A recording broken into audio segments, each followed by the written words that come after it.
Claudine Barreto at Luis Manzano, maaaring kasuhan ni Raymart Santiago. Claudine, sinungaling nga ba?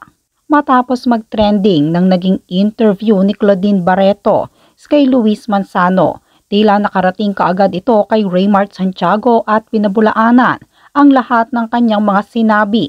Idinaan nga kaagad ni Raymart Santiago sa kanyang abogado upang linawin ang mga sinabi ni Claudine Barreto sa kanyang interview with Luis Manzano. Mainit kasing pinag-usapan ang usaping pera na sinasabi ni Claudine Barreto na hindi basta-basta milyones kundi hundred of millions umano ito. Dahil sa inilabas na statement ni Raymart Santiago kasama ang kanyang abogado, nire-edit ni Luis Manzano ang kanyang interview with Claudine Barreto sa kanyang YouTube channel.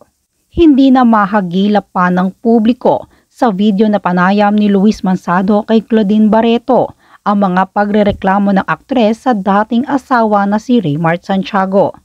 Bago ito, nagpadala na rin ng liham si Raymart sa pamamagitan ng kanyang mga abogado sa ABS-CBN News kaugnay sa mga naging pahayag ni Claudine sa vlog mismo ni Luis Manzano na Luis Listens.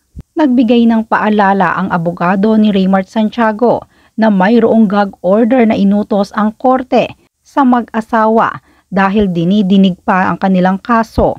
Ayon dito, we will not address, dignify, or respond to any statement made by Ms. Barreto regarding our client.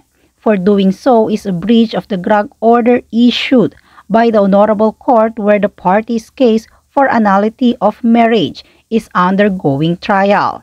Nagbigay din ng babala ang abogado ni Raymart Santiago na maaari nilang kasuhan si Claudine Barreto at ang mga news outlets sa pagsasalita sa ere laban kay Raymart Santiago.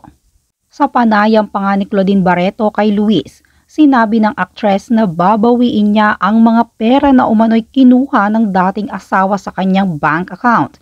Kaugnay nito, inihayag ng talent manager at showbiz insider na si OG Diaz na ayon umano sa kanyang source ay walang katotohanan ang mga sinasabi ni Claudine Barreto laban kay Raymart Santiago.